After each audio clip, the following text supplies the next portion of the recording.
I want to talk about testimonies. I want to share my testimony. And I kind of even have sort of a written version, just so I know it's timed exactly how, just to give you a good example. But this is kind of a 5 to 7 minute testimony. And so you should think about it and kind of prepare your own 5 to 7 minute testimony. And I'm actually going to walk through afterwards and show you how I organized it so that you can put together your testimony in a similar way using the same framework. And then I'm going to do a 90-second version of the same testimony, a kind of example of how you would do it and when you would do it. Let's say you're evangelizing on the street or out in the mall or something like that at a Walmart, or even just, you're sitting at the bus stop, or you're waiting in a checkout line, or in a line at a fast food place or something. And you're like, hey, I'm practicing sharing my testimony with people. It's somebody, at my church said that they want us to do that. And so would it be cool if I share like my 90-second testimony with you?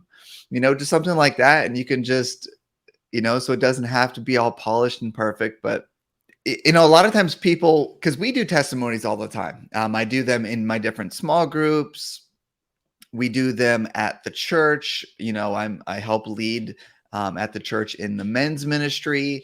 And we have a couple of guys do a testimony every week. And then we also, I help lead at our Belong ministry, which is a different night of the week, which is for new believers. And so a lot of times we have people giving their life to the Lord at that. And so we have one person share a longer testimony there, the 5 to 7 minute version. And then, but in our other groups, we practice the 90-second one because we want people sharing their testimony. We want people, even if you just do a little quick, 1.5, 2 minute video on Facebook or, YouTube or Instagram or things like that. So your testimony is powerful, and you can bring people to Jesus through your testimony, which means you don't need to have perfect theology and have your life perfect yet and have and have everything all figured out yet in order to share your testimony. You can save people, and God can change the eternity of people through your simple 90-second testimony. Right? You're just delivering the message. And we'll talk about that. We'll look at some scriptures and all different kinds of stuff. All right. So, all right, I'm going to teach this and give my testimony. We're going to talk about this. I'm going to keep an eye on the chat. But so here's my goal: to share my testimony in 5 to 7 minutes. I actually have it written out a little bit, so I'm going to kind of skim through my notes and read through. And that way, if you see me looking around.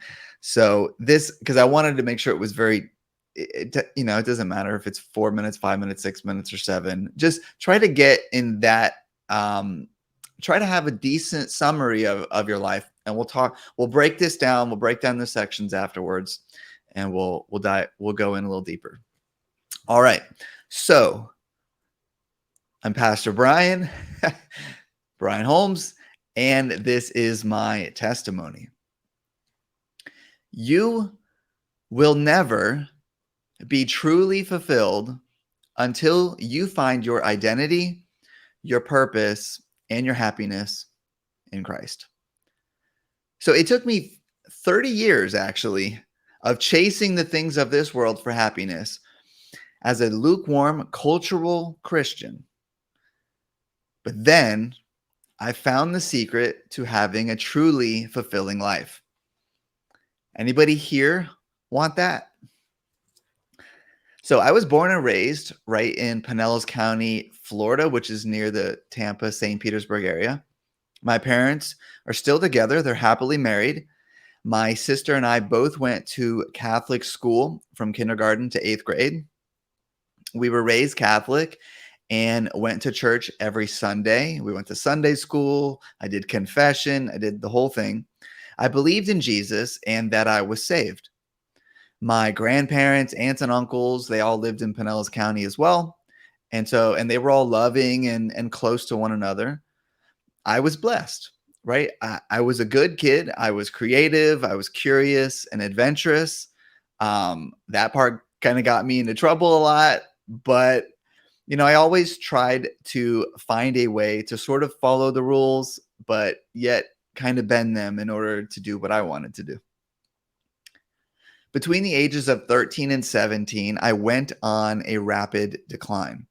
I chose to go to public high school instead of Catholic school like my sister. I thought I was missing out. I was a scrawny, 5 foot tall, 110-pound kid leaving a class of 30 kids where I knew everyone in school to a school of 1,600 kids where I knew basically nobody. I idolized like the gangster rappers that I was listening to and the whole entire hip hop culture. And really, since I didn't know anybody, all the wrong people were the ones that ended up embracing me. I quickly got into pornography, stealing, doing and selling drugs, gangs, graffiti, lying, cursing, you name it. I was sneaking out of the house. I was lying to my parents. I was doing all kinds of stuff, going to crazy parties. I thought these things would make me happy, and they didn't.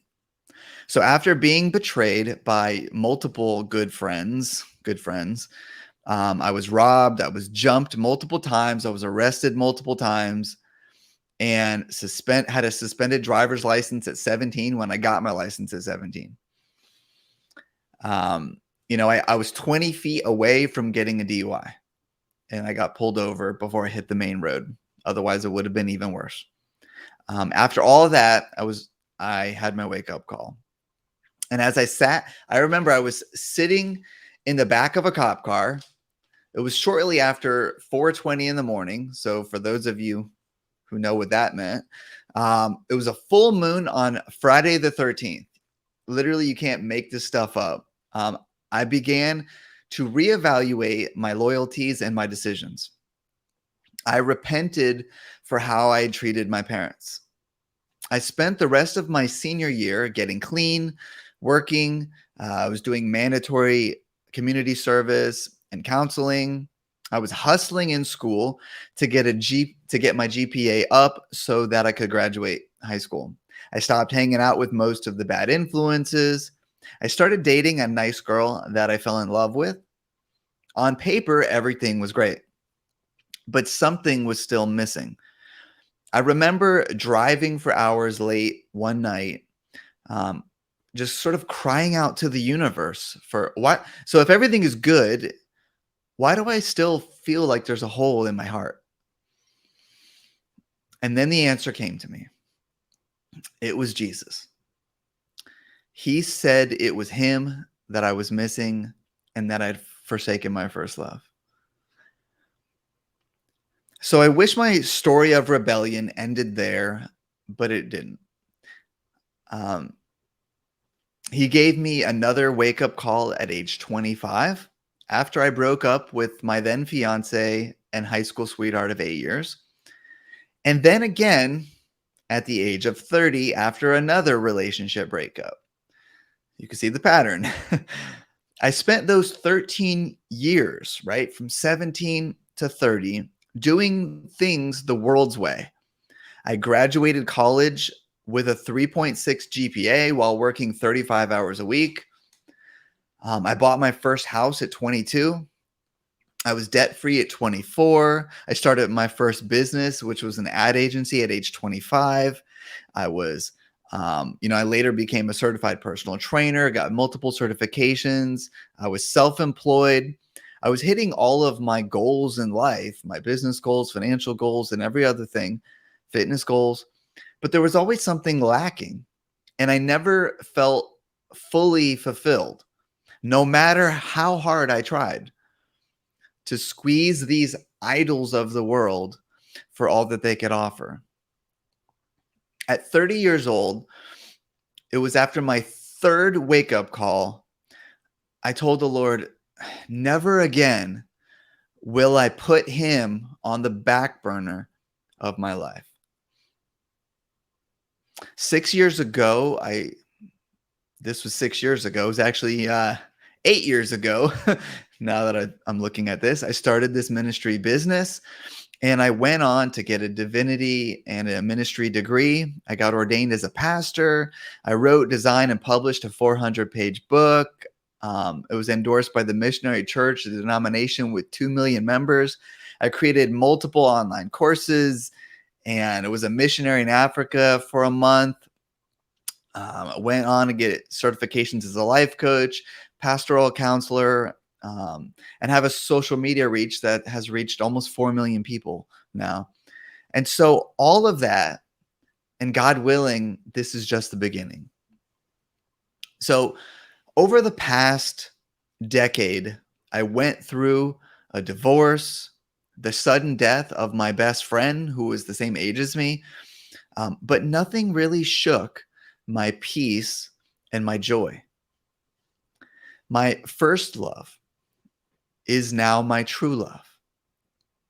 And I know the truth about who I am, why I exist, and I'm currently walking in that. And that's the secret to having a truly fulfilling life. So how did I organize this? So you probably noticed, so now I'm going to break down the components of a testimony, right? So first, I had the grabber. This was the thing that captures the audience's attention, right? Mine, and here's my example of what mine was. This is a very quick statement, one sentence that captures the audience's attention. Mine was, you will never be truly fulfilled until you find your identity, purpose, and happiness in Christ. So when you hear that, you think, whoa, I'll never be truly fulfilled unless I do that. Well, how do I do that? And how do you know that? Right? How did you come to that conclusion? Which kind of invites you to the rest of the testimony. Now, I think what is powerful about that is me not just making up like, this sounds good. This sounds like a good Christian thing to say. Rather, this thing captures in one sentence the essence of the lesson that I have learned through my testimony. Now, somebody else's might be very different. So it doesn't, you don't have to have that. Yours, like if you, let's say you had a history where you were, abused. Maybe you're grab, and then Jesus comes, he brings healing to that, and that's your testimony. Maybe your thing is, no person, I don't know, but basically it captures the essence of it. Maybe it would be something like,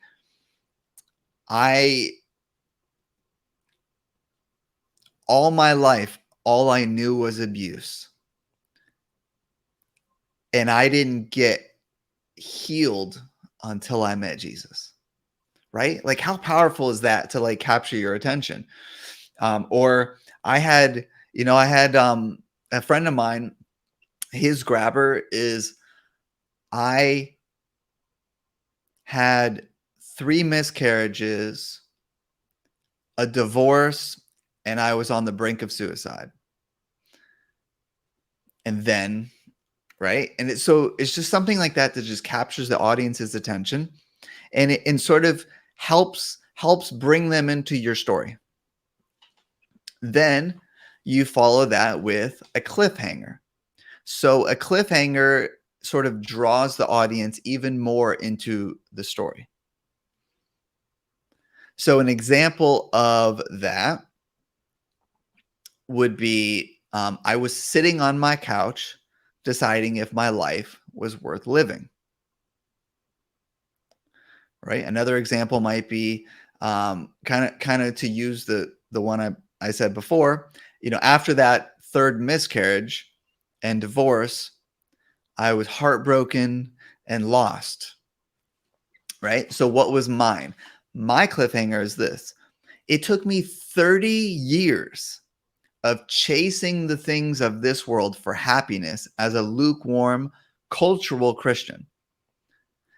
But then I found the secret to having a truly fulfilling life. Anybody here want that? Right? Or if you're just talking to one person, is that something that you want too? Right? Just kind of invites you in. Like, I want a truly fulfilling life. And you know how to do that? I do, because I had a bunch of the stuff that the world would go after, right? I had a successful career and, I mean, I wasn't a millionaire or anything, but I was financially stable. I had a house in my early 20s, was self-employed, and, I had some measurable levels of success. And I wasn't even money hungry or anything like that. I actually, part of my testimony was actually, I always thought that one day I would do something that helps change the world. And I remember, so this is kind of off topic a little bit, kind of. It's part of my testimony, but and I could have added this in here, but at one point, if I did, I might have a testimony of how I got into ministry instead of my whole life story testimony. And so you can make different testimonies based on who you're talking to and what you're talking about. If I was talking to a bunch of, a Bible college, maybe they want to hear that. Like, how did you get into ministry? How did you start Empowered Christian Ministries and do this? How did you decide to be a pastor? That kind of thing. And so, but I remember thinking, at the time, like I said, I started out with an ad agency, and I was a graphic designer. I went to school for graphic design and web design and all that stuff, and audio and video. And so that, I always thought one day I would have a bunch of money and sort of name recognition. I would have influence by all these business clients that we have. And then through that, I would do something that impacted the world in a significant way. And then, in my early 30s, I was sort of, I'd rededicated my life to the Lord, and I was growing, but not really. It was before I decided to become a pastor or any of that stuff.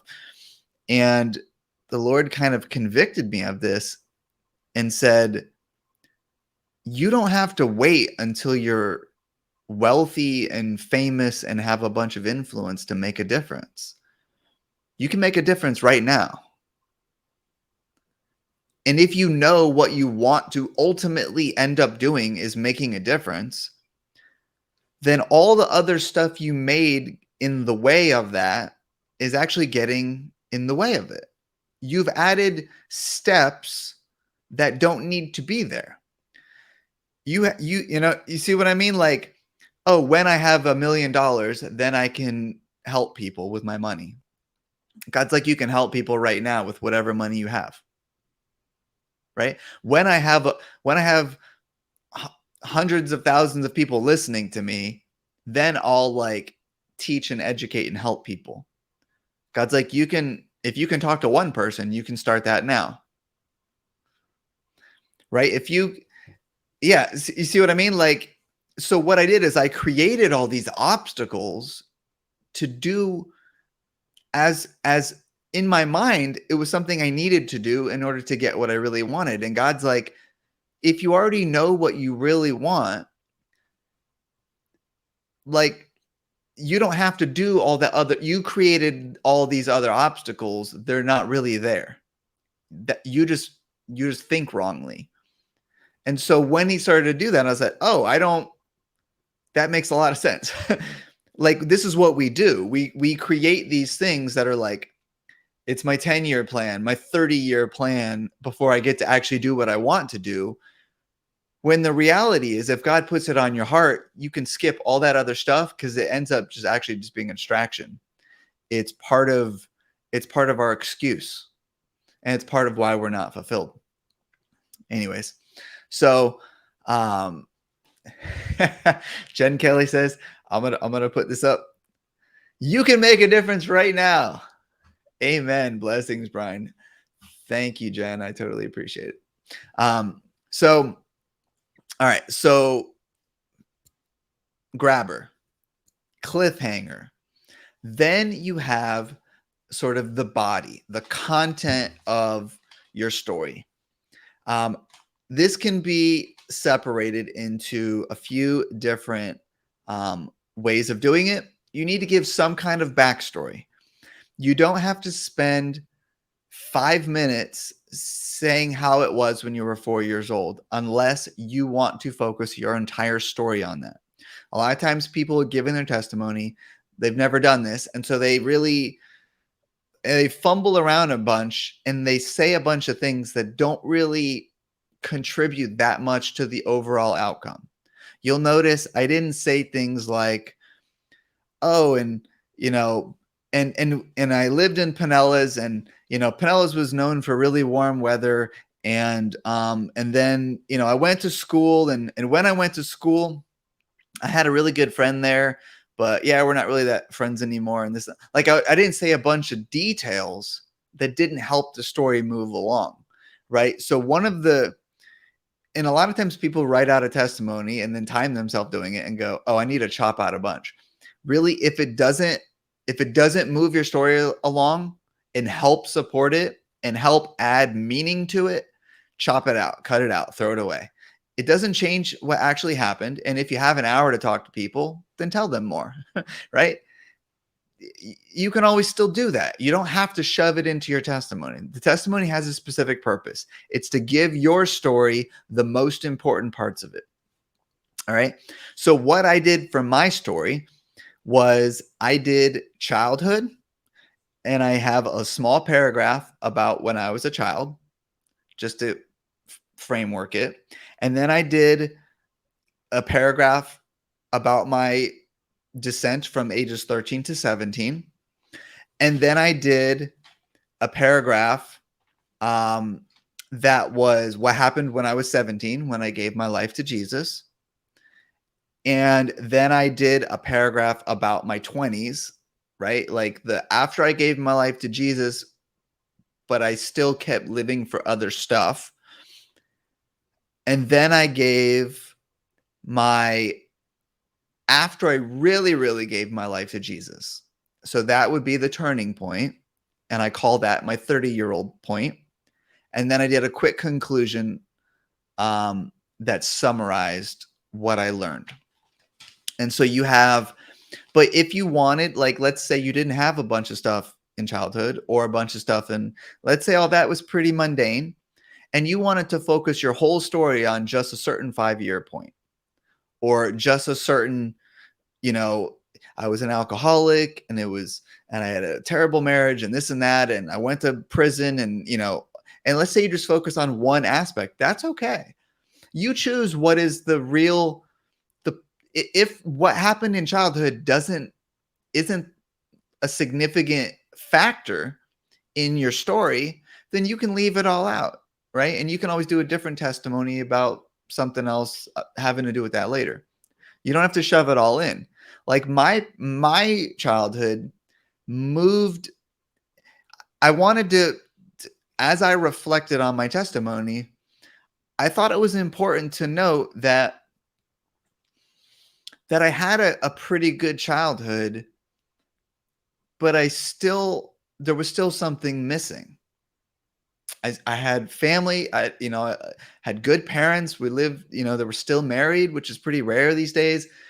I had a good relationship with my sister, right? A lot of my family lived in the same county, so we saw each other regularly, and we had family functions, and it was a good childhood. And yet I was always like getting into mischievous stuff all the time. Like I was searching for something, like there was more that I was looking for. And obviously I didn't know until decades later that even though everything was good, I was still missing Jesus. And it wasn't until later on that I actually noticed, oh, that's what I was missing when I was a child. Why I still kept doing stuff. It was like I was chasing for something. And so if it's part of your story, then add it. If not, you can make your whole 4 to 5 minute, middle part, like the main content, you can make it all about one specific thing and just give a lot more detail to it. And that's perfectly fine. A lot of times people really feel your story then, because they get to hear like details, like significant events. The only really significant event that I gave a lot of detail on, I'm just looking over, was like right after I got arrested, and going to counseling and dating somebody and driving around, looking for an answer, because all of that happened within a matter of months. And so that was all within my senior year, and so that was an important turning point for me. Then after that, then you do a fast forward. So you have your backstory, your main content, and then you fast forward to your then Jesus moment, right? And you share how that happened. And some people have a really dramatic, encounter with the Lord, something really powerful, and some people just have a wake up call, right? They just, the lights go off one day and you're just like, oh, right? That's kind of what happened. I had my real revelation at 17, and then at 30 it was just like, wow, okay, I get it. Ding, scales come off the eyes. Wow, I keep doing this. And it's just like this awakening moment. Only God knows when, if I was born again at 17 or if I was born again at 30. I kind of think I was probably born again at 30, because things really dramatically changed at that point. But Lord knows, he preserved me and kept me a believer, just not an active follower and not being really a very good disciple for that 17 years. But I was still a believer. I was not doubting that Jesus was Lord. I was not doubting that he died for my sins on the cross. I was not doubting that at all. And so Lord knows. But anyway, so you fast forward and you say that turning point. Some people spend a whole minute or more on that if it's a really dramatic part of it. Like maybe that how Jesus came to you, maybe you want to spend 2 whole minutes on that. That's okay. You shorten up the other part to 3 minutes or less. So that way you have enough. So everything's, whenever you add more content to one area, you got to shorten up the other one so that your total isn't more than 5 to 7 minutes. And then do the, like, after Jesus, this is what happened. And give a summary of 30 seconds to maybe a minute of all the stuff that happened. For me, it was pretty dramatic, right? I ended up deciding to become a pastor, getting ordained, writing a book, and doing all that kind of stuff. But yours might not, it might not be that. It might be, but then my marriage, but then Jesus came and he fixed my marriage, or he delivered me of my drug addiction, or he brought healing to my heart in this way, or whatever it is, whatever happened as a result of you giving your life to the Lord. And however, so whatever you want to emphasize, you just focus on that 30 seconds, a minute, a little bit longer if you want to shorten the other stuff, if it's really powerful. The more healing, deliverance, the more, if it's miraculous, something really dramatic, it's okay if you want to spend more time on that, because people, like, they're moved by that. They're like, God did what? And it's powerful. It's powerful. We don't discount that. It's powerful. Your testimony matters, huge. So, and then the last thing is an invitation of some sort. So this is just a quick, 10-second, 20-second invitation to the person. So don't just say your testimony and just leave it. Instead, say something that gives an opportunity for them to respond to the gospel, for them to say yes.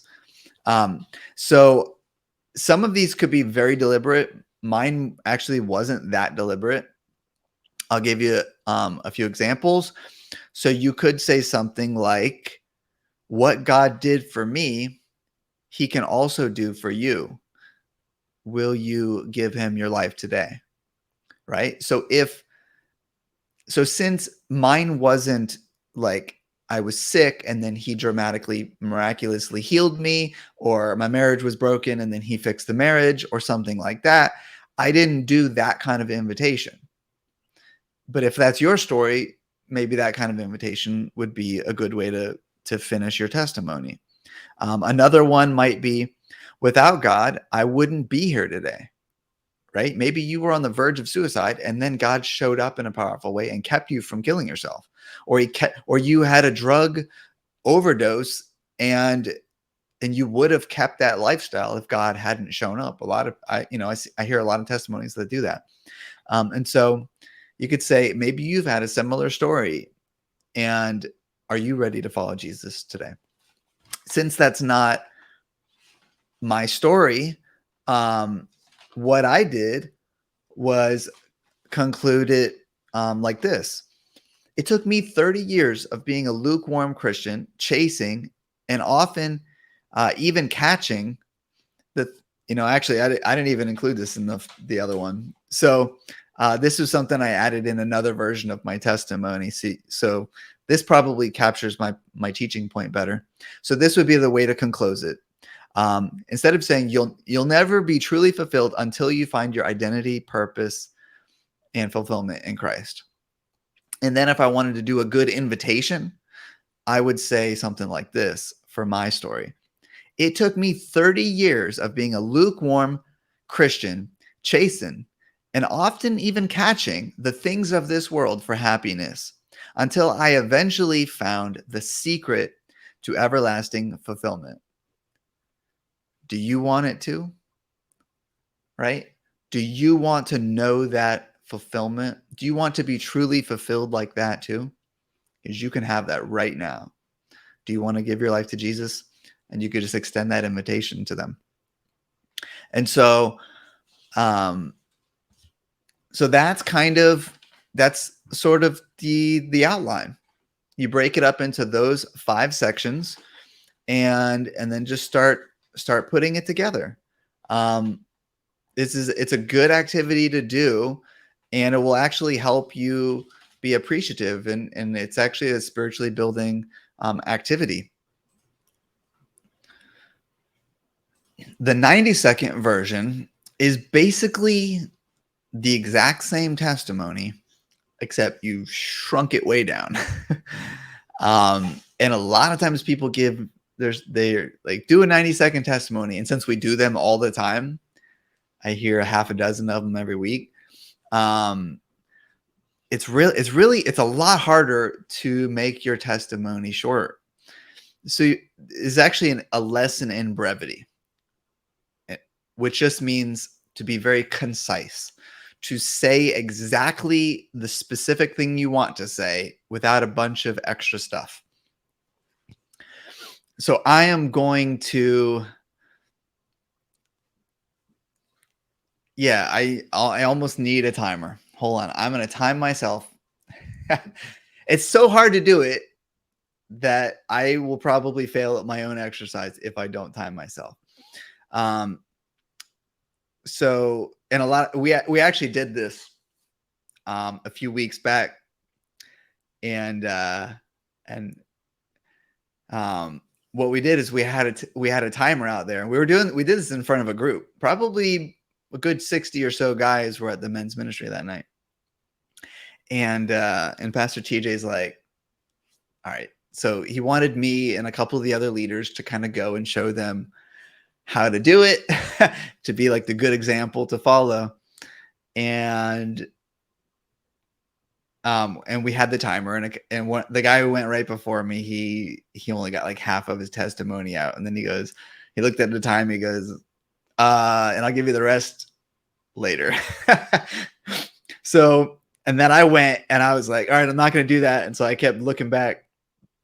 So I'm looking at the timer the whole time, which is actually kind of a good exercise, because what I did was, when I saw the timer hit 30 seconds, I just skipped to the next section. So in a 90-second testimony, it's kind of the same content, but there's an easy way to think about it. 30 seconds, my backstory. who I was before. What was bad, what was broken, who I was before Jesus. 30 seconds, and that's about 5 sentences, by the way. 4 to 5 sentences. It's not a lot of time. Middle 30 seconds, my Jesus encounter, my decision to surrender. 30 seconds, 4 to 5 sentences. And then my last 30 seconds, what happened since then? What has improved? How has life changed? 4 to 5 seconds. It's really quick. So I'm going to do my best to do it. All right. And I can't even really look at my notes. So I'm not even going to look at my notes. Because if you look at notes, you'll definitely go way over. So you just have to look at your timer. Before Jesus, 30 seconds. When it hits that 30-second, just skip. So say the most important stuff first.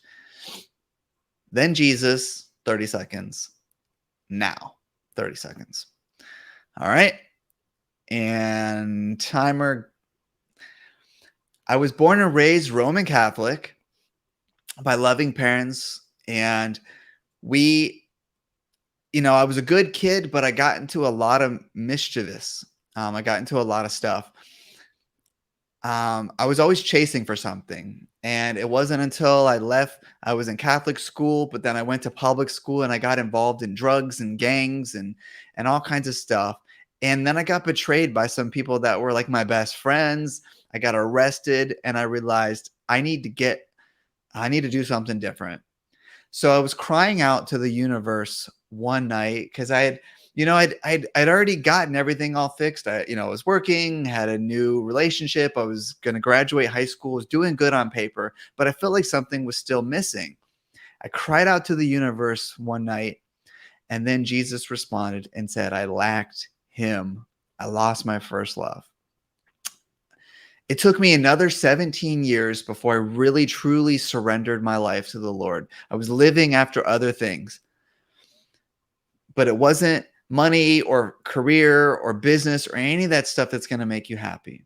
So I gave my life to Jesus and I said, Lord, I'm yours. And since then, I started a ministry, I wrote a book, and now I see people's lives changed every day. All right. That's 90 seconds. The only thing I could have, maybe added was a quick call to action, right? Yeah, I see people's lives changed every day. And he can do the same thing for you, something like that. So yeah, it's really, even for myself, it's hard to be like, man, what do I want to say? And so, yeah, you can see it. But it's not, and if you give somebody the 90-second version, they may go, oh, that's cool. So, what happened? So what happened? Like you said, you started a business, and then you can share more of the story. But this way, if they got to run, you're not taking up their time, and it allows you to plant that seed that life is,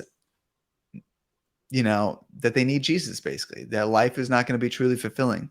Now, I could have added in some of that other stuff. To be honest, I didn't mentally prepare for it. And so you can kind of see what an ad hoc, impromptu 90-second testimony looks like. It's not as clean and polished, but you can come up with different versions of it. And the more you practice it, the better you'll get. I probably don't share my 90-second testimony very often, but it would be cleaner if I did it like once a week, once a month, So I hope that encourages you guys. So Corey asks this question about testimonies. How could a testimony help when evangelizing? If you don't get to this question, it's okay. Brian mainly just wanted to say, nice live stream, very informative. Keep up the good work. God bless you. Thank you, Corey. Appreciate you. Love you, brother. So how could a testimony help when evangelizing? So we did actually talk about this a little earlier. If you come with, the Bible says this, then somebody could say, no, it doesn't. And then you have to prove it. Or they could say, it sounds like that, but you're interpreting it wrong. And then you have to argue why it's interpreted correctly. Or they might say the Bible's not reliable because it was changed over the millennia. And then you have to argue about the reliability of scripture. Or they could say, I don't believe in the Bible. I only believe the Quran, or I believe in something else, right? All these problems. Or I think this, and then they argue and they say what they believe. I don't believe in God. I don't believe that there even is a God. But if you share your testimony, no one can take that away. So no one can change the fact that something happened to you. They can't take it away. You can say, here's who I was. I encountered God. This happened. It's powerful.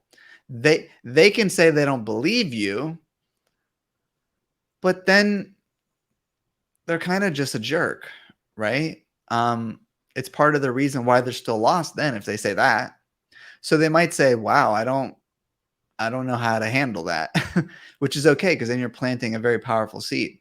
Because what we do is we take God away from this, like, just this thing that we believe in, this religion, this Christianity thing that we believe in, and we make it personal. We show that, no, God is real. Like, not like real, like I believe in what this book says, but real as in he came into my life and encountered me in a personal way and changed things. And here's my story about it. It's powerful. And so people are often deeply moved by that. Another thing is that we are emotional beings. We have empathy, where we relate to one another. We have emotions. We have sympathy as well. We tend to relate to one another's stories. Like, if I just told you a fact about something, it won't resonate the same way as if I told you a story that was personal about, and then you could relate to that story in some way and says, oh, I see how that happened to you. And it kind of makes me think about things that have happened to me. And so my emotions connect with what you're saying more than had you just read a bunch of facts. And so when you're sharing your testimony, people can often see themselves in your story. They say, like my testimony earlier about chasing after idols of the world. A lot of people have either gotten saved or rededicated their life, or maybe like grew in their discipleship by hearing my testimony and going, I have been living for other stuff, thinking it would make me happy and fulfilled. And I know what you're saying is true. Like, it's right. Like, and that's, and now you saying you didn't feel fulfillment, even though you had some success in these areas, that makes me realize that I don't have fulfillment, even though I might have some success in some areas. And now you've shared what the solution that you've found is. It's God, it's through Jesus, it's through the gospel. And now I have my problem. And hold on one second. I'm getting a little notification here. And so now I have my problem and you have shared your solution. And I believe you. And so, so they can relate to it, and it helps impact people that way. And all those things are very powerful. Let me say something about testimony. A lot of times people say, well, they're kind of afraid. Like, how come you don't share your testimony with people? And one of the more common ways is, I'm just afraid of it. I'm scared. And I think it's helpful to refute fear is just to remember what a testimony is. It's just your account of what you saw, what you experienced, what you witnessed, right? It's just your story. So that's all you're doing. You don't need to be afraid of ever sharing your story. It's just your story. It doesn't have to be pretty and clean and all, you can tell by my 90-second version it wasn't that polished. I was kind of rushing, like, what do I want to say? That's okay. It's sort of like if you were to get called into a courtroom and they call you up to the stand to give your testimony about what happened, and you say, I testify that this person said this to me, and then I saw this person run across the street, and then I saw this person get into that car, and then they sped away before the cop showed up. And they're just testifying what they saw, what they heard. That's all your testimony is. Here's what happened. Here's what happened. It's just my account. Like I'm just sharing it's all I know. All I know is this. And we see this throughout the scriptures, right? When the one guy gets healed by Jesus and they call him into the Pharisees, they call the guy in and they're like, who healed you? He's like, I don't know. Like, all I know is that there's this guy healed me, and then he told me to pick up my mat and walk, and so I did. like I don't know anything other than that. I don't know who he was, and I don't know how he was able to heal me, but he did, right? I'm just sharing my testimony. The same thing happened with the guy who was healed by Peter on in the early church. They heal the guy, he's leaping around, and the religious leaders call him in. He's like, I don't know. No, actually, that was the other guy. I'm confusing my examples. This was the guy who was blind from birth. And he goes, I don't know. All I know is that I was blind, but now I see. So I don't know how they did it or whatever, but that's what happened. So that's all your testimony is. I'm just sharing what happened. That's all I know. And if they receive it and believe you, awesome. If they don't, that's okay too. You're still being obedient and doing what God has called us to do. Revelation 12 is describing like this end times picture of like the whole entire church. And it says this. This is how the whole church is described. Verse 11. They triumphed over him, referring to Satan, who it talks about right before this, by the blood of the Lamb and by the word of their testimony. Right? That's all we're doing. We're saved by our faith, and our testimony it's a confirmation of our faith. And so you want to be proud of it. You want to be proud of what God has done. It's your story. No one can steal your story away from you. You will be sharing your testimony for the rest of eternity. So get started now, because now you have an opportunity to help some people get saved or changed by it. So there is the word of our testimony, and I'll show you one other thing. Like, your words matter because your words are a reflection of your faith. Actually, before I do that, it says, so we're saved by the blood of the Lamb and by the word of our testimony. Our testimony points to our faith. So this is Romans chapter 10. So he's talking about like being saved, and he goes, the word is near you, it's in your mouth and in your heart. That is the message concerning faith that we proclaim. He goes, if you declare with your mouth Jesus is Lord and believe in your heart that God raised him from the dead, you will be saved. So that also, for the person who asked that earlier, believe in your heart and say with your mouth. Even if you're not speaking in tongues. So he says, for it is with your heart that you believe and are justified, and it's with your mouth that you profess your faith and are saved. So it's with your mouth, you're you're you're not saved by what you say. You're saved by your faith that's in your heart. But when your faith is in your heart and it's genuine, your mouth is testifying to what is in your heart.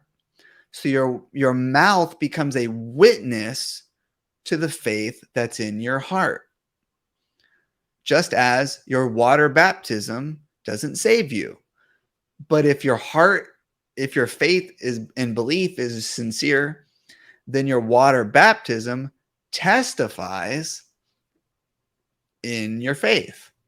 So your confession with your mouth testifies of your heart. Your water baptism testifies of what's in your heart.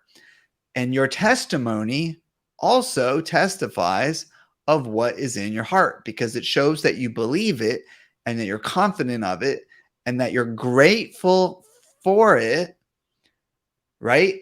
If you were just given $10 million, wouldn't you go tell everybody about it?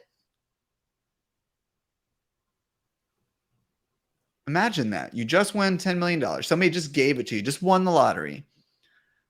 Now, obviously, you might like keep it to yourself to not like let people try to rob you and stuff. But you know what I mean? Like, but wouldn't you want to tell everybody? Wouldn't you want to tell your closest family and friends?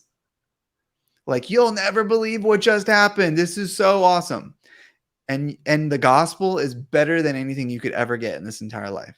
Better than $10 million, better than $1 trillion. It's better than that. So if you keep it to yourself, it testifies against you.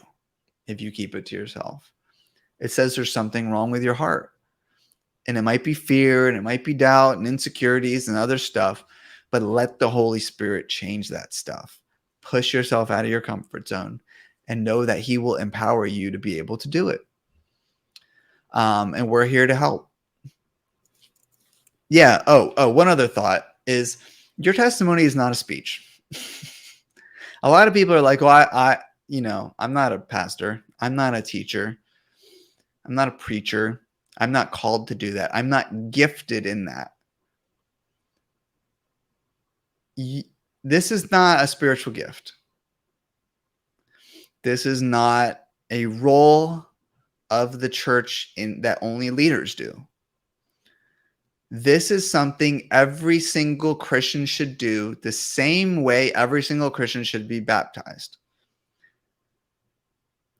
Every single Christian should pray. Every single Christian should read the Bible. Every single Christian should be holy and godly.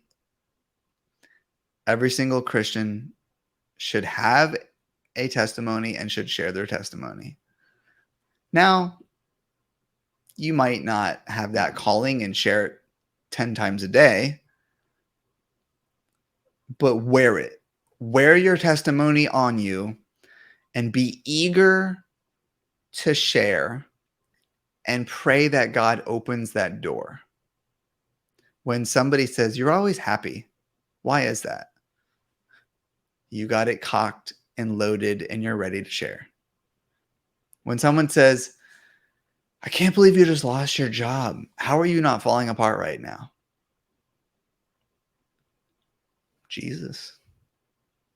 Right? When somebody says, you just got diagnosed with cancer. How are you doing okay? How do you know everything's going to be all right? Why are you not afraid to die? Let me tell you my story. Be ready. Be ready. This is 1 Peter 3:15.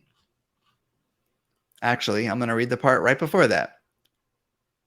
Do not fear their threats. Do not be frightened. But in your hearts, revere Christ as Lord.